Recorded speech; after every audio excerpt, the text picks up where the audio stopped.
Coming up, table manners are out the window when you're a croc called Psycho. There's more to this Aussie outsider than you might have heard. Actually shot, hunted, trapped and poisoned. And Devil Ark's firstborns see their first light of day.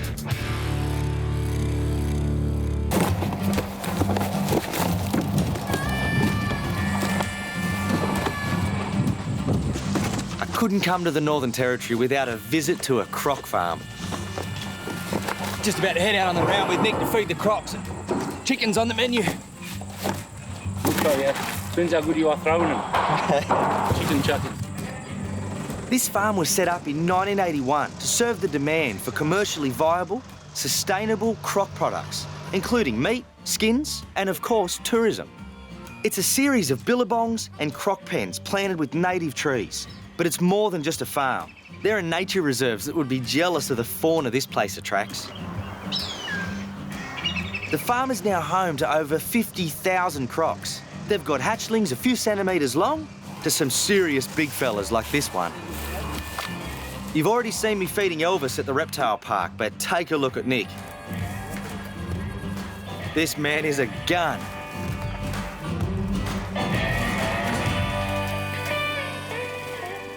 I mean, it's evident that Nick knows his crocs. You know, he's worked with them a long time and he's quite comfortable with them, you know, within that strike zone, that close proximity, and it takes a lot of time to get to that point. Moving on to the next billabong, we've come across a bit of a roadblock.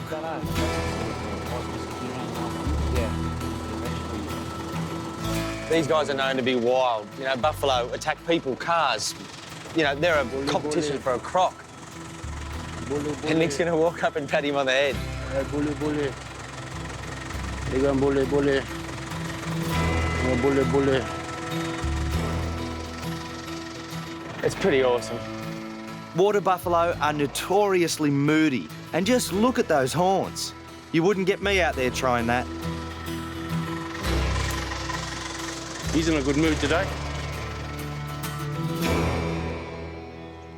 Just look at this place. Crocs everywhere, but it doesn't seem to worry our Nick.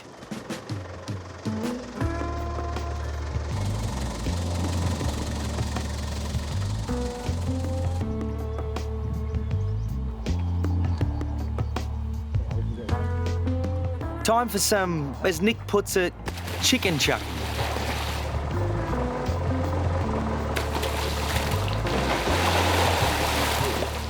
The crocs aren't all that hungry this time of year, but come summer, Nick says they'll easily devour 5 tons of chicken a week. I find it staggering that Nick still has all his digits. There is one more croc Nick was keen to show me. His name? We call him Psycho.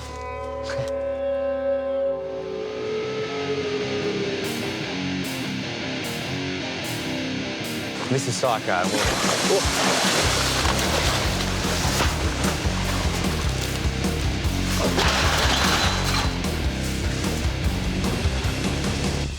See, ordinarily, Psycho would have been on his 3rd chicken by now. Yeah. Like to see winter. Yeah. Of course, as a conservationist and croc lover myself, I'm torn by the whole farming thing. These were problem crocs that would have had a bullet to the head. It's that, or they produce offspring that make handbags. So that's it, my day at a croc farm. I think I'm happy in the knowledge these crocs at least are enjoying a life some of them would never have had if they were left in the wild.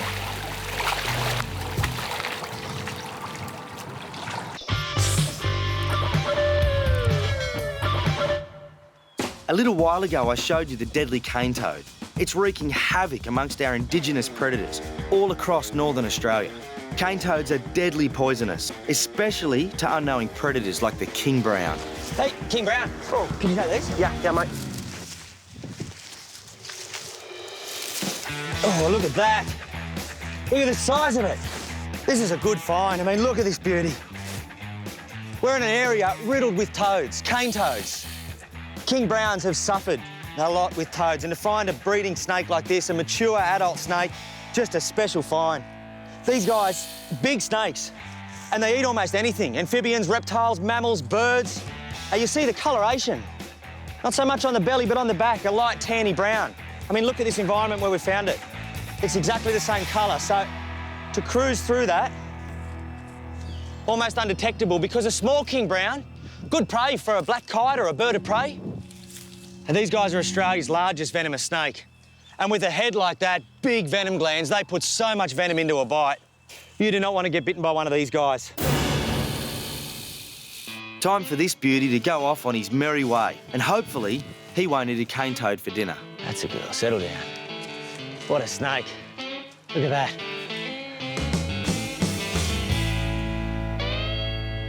That's definitely not going to happen to Hercules here. He's our very own king brown snake at the park, and let me tell you, he's a whopper. In fact, we reckon Hercules is the biggest king brown in captivity. And like all of our venomous snakes here, he's a part of our anti-venom production program. Come on, buddy. The name king brown is a misnomer. Herc and his kind are actually part of the black snake family, and they can be found right throughout the interior of Australia. Okay, that's it. Now I'll get him on. Okay, Mickey, one, two, oh, sorry, mate. Right, go. On, mate. Okay, that's it. A little bit more. Good. Okay, up. Oh. Look at the size of these venom glands. Inside there is more venom than any other Australian snake. He generally gets milked every 2 weeks, like every snake here. Let's see how you go, Herc. Whoa, look at that. Now, what king browns lack in toxicity, they make up for in their amount of venom. We'd get a couple of drops, 10 to 15 mils for a tiger snake or a taipan. That's 150 mils of king brown snake venom. This lot, with the rest, will be sent to the Commonwealth Serum Laboratories in Melbourne to be made into anti-venom.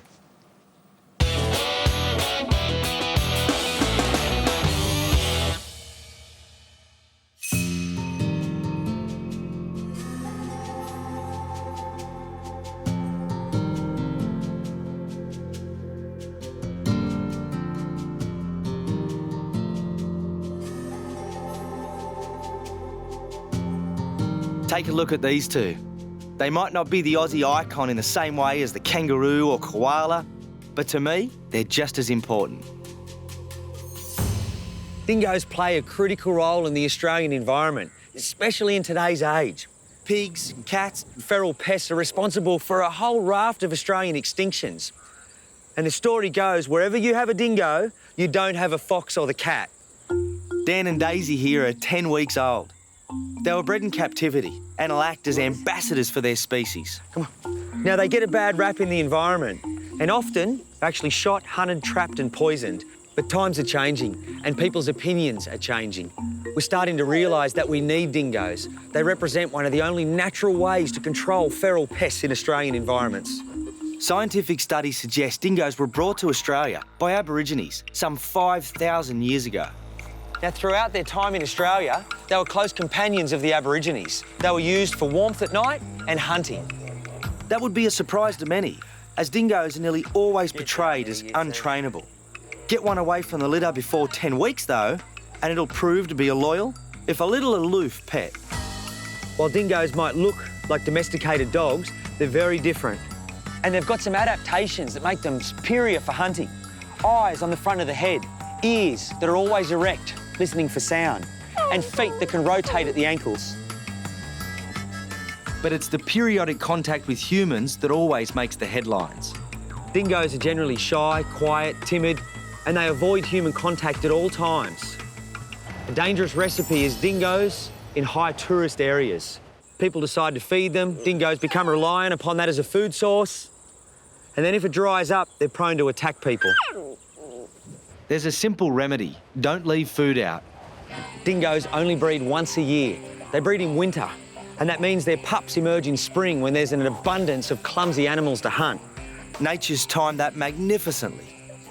Dingoes hunt in a pack, and they can take down large prey. A full-grown male, 70-kilo red kangaroo that has a stronger kick than any man. Walk along, Blue. But it's for attacks on livestock the dingoes are known. And because of that, the relationship between farmers and dingoes has always been strained. All species in Australia are generally deemed native if they were here pre-Euro settlement, except the dingo. Let's not forget, though, the dingo was here long before the farms. Dingoes have had a colourful history in Australia since European settlement. But times are changing, and hopefully we have dingoes in our environments for a long time to come.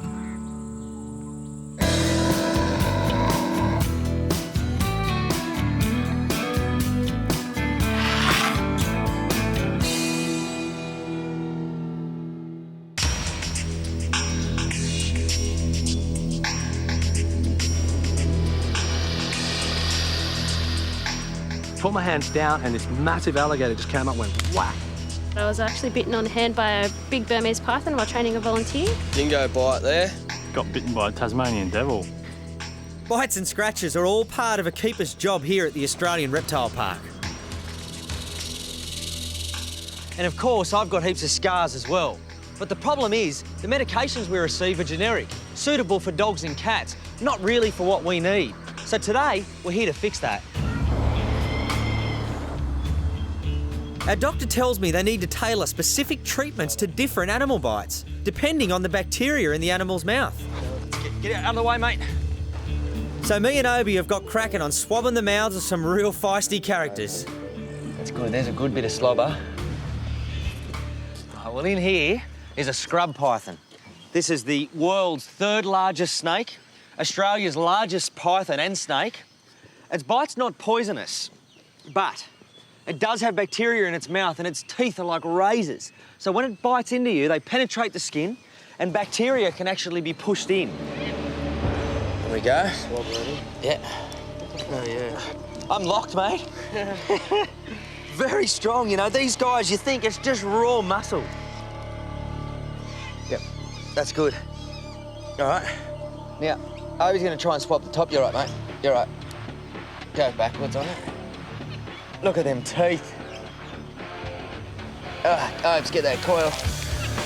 Nice and quick. Jeez, that's tight. Incredibly tight. How's that, mate? Wow, that's so tight. Pretty scary, you know, for a moment there. I know Obi's here, but you can feel that pressure and you think maybe this isn't coming off. Which takes us to the park's hungriest and most dangerous residents.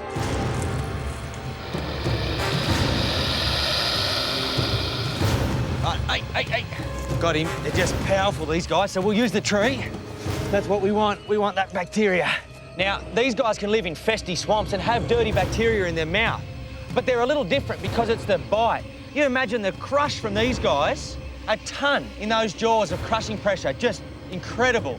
Now, I'm gonna try and come around there and get a swab from in there. Now, I can see a bit of water off there, but that's okay, because that'll hold the bacteria. Ooh, look at that. So quick, you know, one mistake. Just watch out, he's gonna have a kick. Well, that looks pretty good. This is the last guy for today.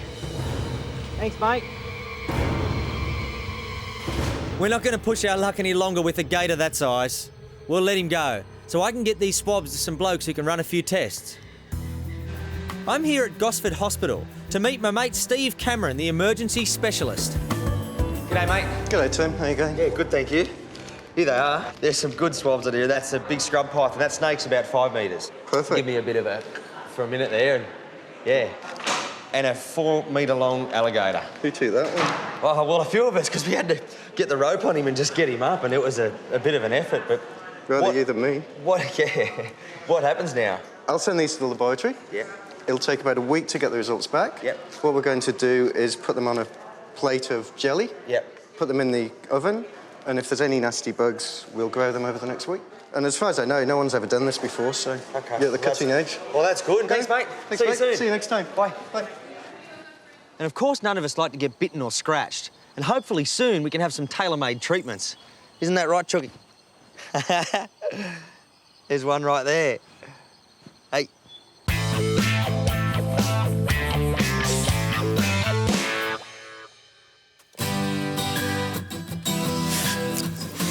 Earlier in the series, I brought you the story of the construction and launch of Devil Ark. It's a sanctuary for Tasmanian devils, where we're building an insurance program.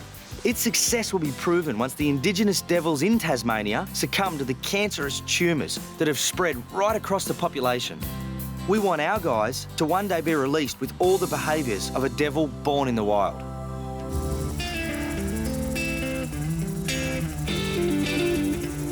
We have 500 hectares here in the Barrington Tops in New South Wales, and over time, we'll increase the enclosures to provide secure environments for each group of devils to develop.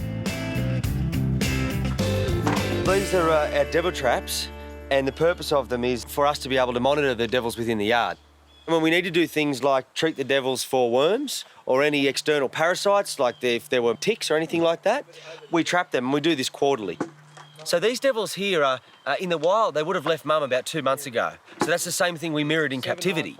Now, at this point, we crate them together because for their social skills, like puppies and little kids, they develop and they learn how to be males, learn how to be males, females learn how to be females. So a yard like this is a developmental stage for these young devils, and then they'll go into their breeding facilities.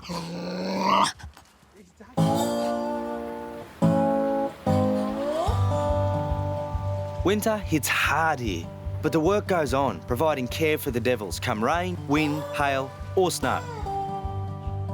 It's been just 4 months since the devils were introduced into Devil Ark. The devil social groups are well established in the big free-range pens. Young devils sleep by themselves and are generally solitary, but at feed time they come together and socialise. We're going to see real-life arguments and squabbles, but this is all developing for when they're adults. They learn and develop so much with the interactions that happen at a social feed. The way they eat was similar to crocodiles in that they come together. They don't have a knife and a fork. They have to pull and tear bits and pieces of meat off. Lots of arguing and squabbling along the way. This is what it looks like when 10 devils have had a dinner party. They have chewed straight through leg bones, hip bones, all the ribs along here. Their jaw just is incredibly strong. I didn't think that they would get through this much kangaroo. It's a lot of meat that's been consumed there.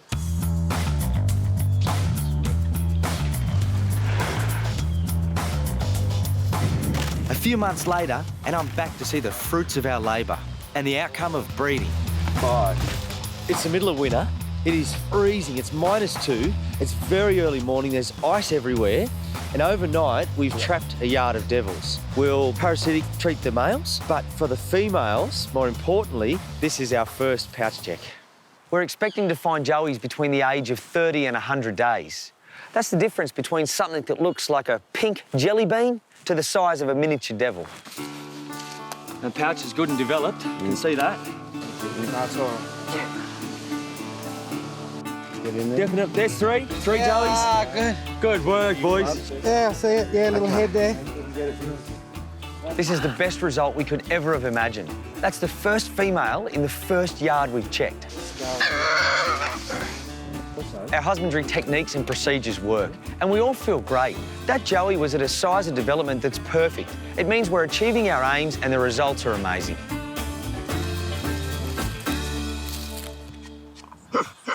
Later in the series, I'll be back at Devil Ark to see how these little devils are getting along.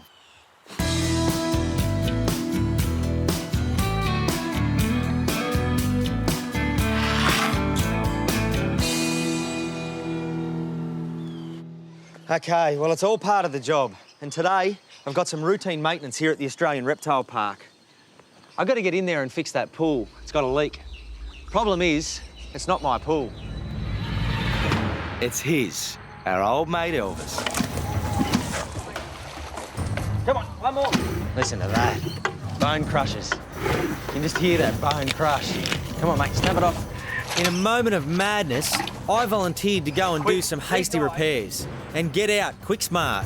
So the plan is you're going to hold rope round me. Well, how far do you think till it's dangerous? Just to the start of the shallow bit, I reckon, it's getting there. Pretty close.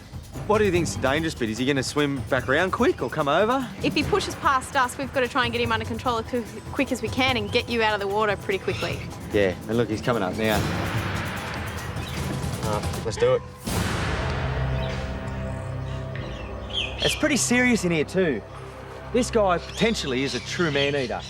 About 5 metres long, well over ½ a tonne in weight. And he's got a bit of a story. He's originally from Darwin Harbour. and he used to rip motors off fishing boats. Now, he was lucky because a croc like this often gets shot. But fortunately, this guy was taken to a croc farm and he ate 2 of his girlfriends. Now, reason for that is because he's a territorial male. These guys fear nothing. Well, the first thing we've got to do is get the croc around the other side. He's lying right on the leak. A leaky pool, a 5-metre long, man-eating croc, and me. I must be crazy. A crowd has gathered to watch the team move Elvis up the other end of the pool. He knows something's up and he doesn't want to move. Oh, come on, Elvis. Come on, mate. Jules, we'll move back here. Oh, he's speeding up. And now I've got a chance to fix this leak. We're right.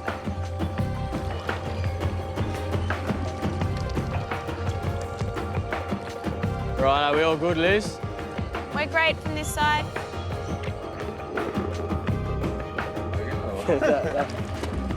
That giant croc is so fast underwater that I've got no chance of getting away if he comes for me. Just as well Obi and Lizzie are watching my back. Guys, he's on the move a bit. Get out there, mate. He's on the move a bit. Done, and just in the nick of time. Did you get it all done or what? Yeah, it looks good. There was just a bit of a crack along that seal. Now, our croc's been relatively well behaved. As he's missed out on snacking on me, it's time to reward him with some other food. Come on. He's just massive, isn't he? Come on.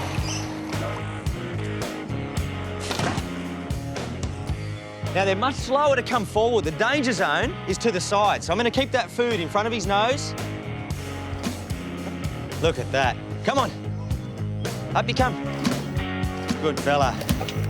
It's a job well done, and probably time to leave Elvis alone.